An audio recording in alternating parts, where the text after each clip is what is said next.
Welcome to this Executive Knowledge lecture on Topic 3, Paper 1 of the SFC licensing exams.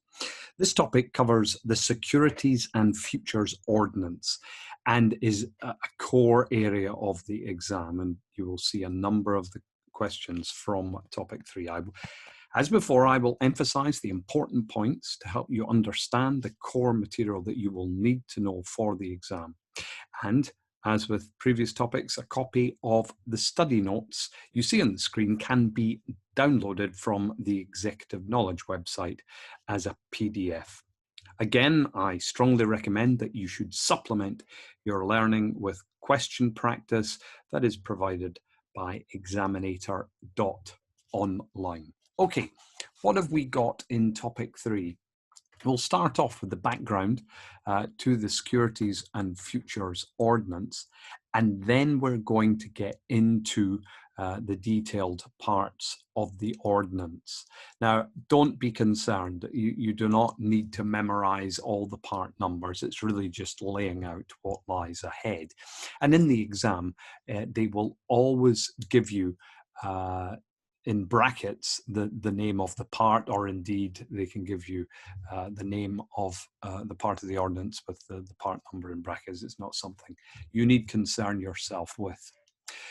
So why create the Securities and Futures Ordinance? Well, it goes back to some of the problems we had in the 1990s, especially 1998 with the naked short selling episodes of September 98 when the Hang Seng fell dramatically in 4 days, and then the Hong Kong government went in and propped it up.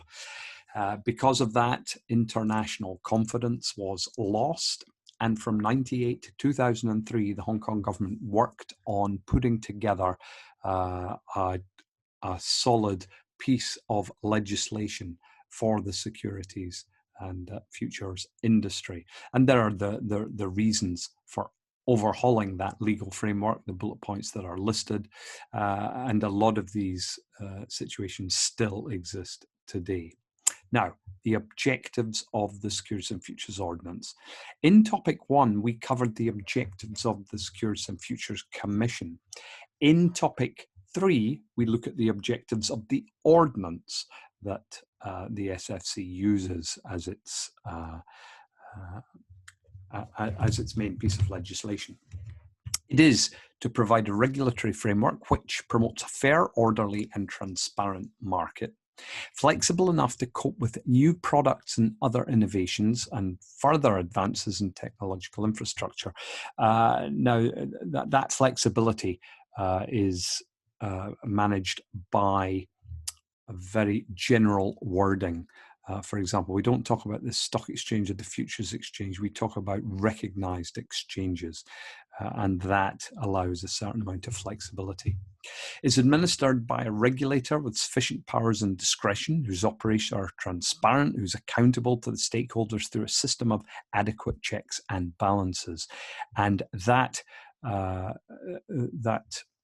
regulator is the Securities and Futures Commission.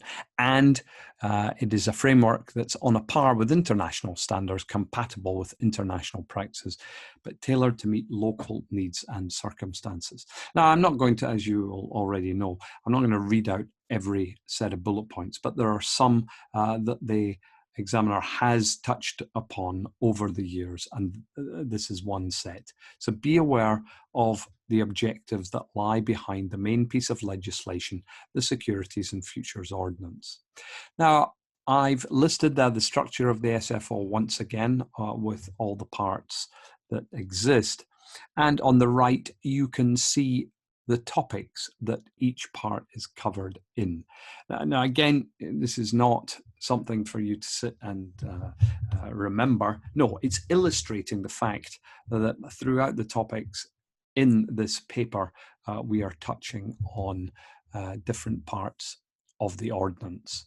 Now, some of these parts in Topic 3 we go into in detail. Others we refer to, and they may be covered in more detail in a later topic. Now, Part 1, preliminary, this really deals with the definitions, and we introduced some of these definitions in detail in Topic 1, and they are being repeated in topic 3 because they are specifically referred to in part 1 of the ordinance. Remember that registered institutions are directly supervised by the Hong Kong Monetary Authority. Those are the AFIs, principally the banks in Hong Kong that perform SFC regulated activities, and they must register with the SFC. The FIs are not supervised by the SFC, but to carry out the regulated activities, they must register with the SFC. The licensed corporations are those that are supervised directly by the SFC, and by being licensed, they can carry out one or more regulated activities. Collectively, the registered institutions and licensed corporations are known as intermediaries, and those definitions are important for the exam. Moving along, part 2 of the ordinance, SFC, constitution, objectives, etc. We dealt with that in topic 1. 2.3, covering part 3 of the ordinance, this looks at the different aspects of the markets. The exchange controller, well, there is only one, Hong Kong Exchange and Clearing Limited. That was introduced in topic 1, and we'll go into that in a lot more depth in topic 7. Exchange company, there are 2 recognized exchange companies, Stock Exchange and Futures Exchange. There are 3 clearing houses. There is 1 investor compensation company that we will go into in detail at the end of topic 3 when we look at the investor compensation fund. And there are providers of automated trading services. Now, under part 3 of the ordinance, these are trading services provided by exchange type companies. For example, NASDAQ would be one if they were to provide their services in Hong Kong. We'll go into that in more detail in topic 4 when we're looking at the distinction between automated trading services under part 3 of the ordinance and those under part 5 where they need to hold a type 7 license. Part 3A under paragraph 2.4, over-the-counter derivative transactions, OTC derivatives. Now, back in 2008, over-the-counter derivative swaps, credit default swaps, etc., caused major problems with illiquidity, market crashes, and nobody knew where these derivatives were.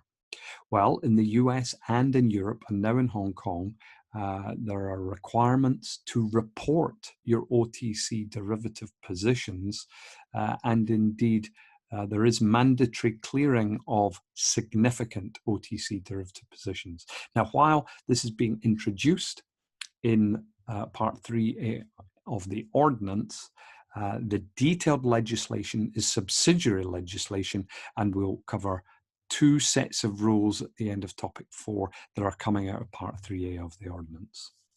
Part 4, offers of investments, 2 major types of offers to the public, collective investment schemes and listings of shares. And we'll go into that in a lot more detail in topic 8. Part 4A, top of page 3.6, we've got open-ended fund companies. And these were introduced in 2018. And these are companies that can act as vehicles for funds. Second bullet point there tells us that they have limited liability with variable share capital, and they provide flexibility to meet investor applications and redemptions. Now, you cannot just incorporate such a company. You must go through the SFC. And the third bullet point there tells us it's an offence punishable by fine, imprisonment, carry on a business as an OFC without being registered by the SFC. Now, we're going to cover more on this in topic 4, topic 5. Open-ended fund companies, as you can tell, they're relatively new in Hong Kong, but they have already been examined. So we need to be aware of them. Part 5 of the Securities and Futures Ordinance is on licensing and registration. And this is a major part that we must be aware of. 2 categories of recipients of licenses: intermediaries, and they must be incorporated. Remember, licensed corporations, but also registered institution must be registered under the license registration regime, and representatives, that is the individual. Now, we're told it's a single license regime. What does that mean? It means that a licensed corporation will get one license that will enable that corporation to carry out one or more regulated activities. You do not get an individual license for each regulated activity. You get one license, and under that license, you'll be allowed to operate one or more SFC regulated activities. Not regularly examined, but has been. Then we're reminded of the 10 SFC regulated activities.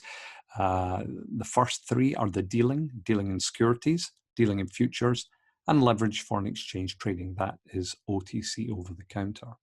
Then we have the 3 advising activities: advising in securities, advising in futures, and advising on corporate finance, the world of listings, mergers, acquisitions. And then, as I say, we have 4 ad hoc. Number 7 is providing automated trading services. That is in-house proprietary trading systems operated by a licensed corporation, or indeed a registered institution.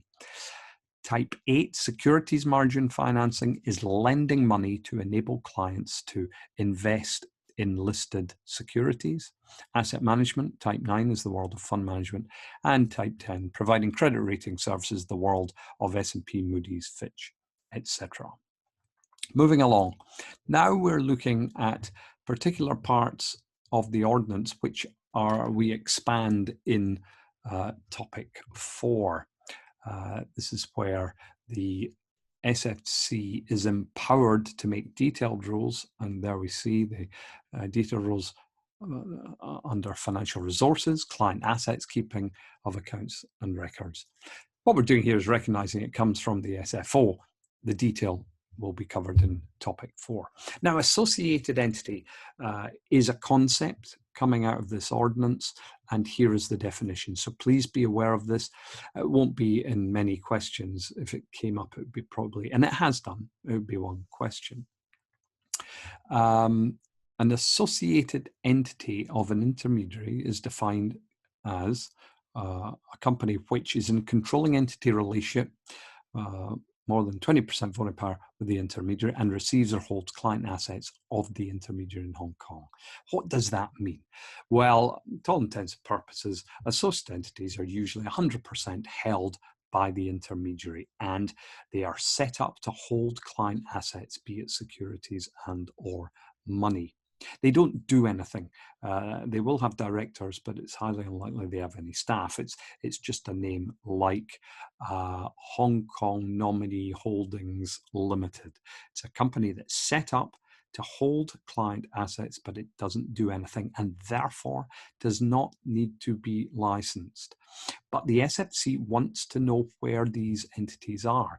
So the third bullet point there tells us an associated entity required to notify the SFC in writing within 7 business days of becoming or ceasing to be an associated entity, and an associated entity cannot conduct any other business unless authorized in writing. So you cannot be licensed, and therefore you cannot carry out any regulated activity.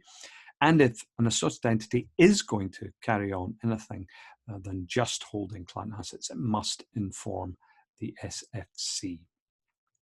Now, the SFC has 2 major levers to control the systemic health of the markets.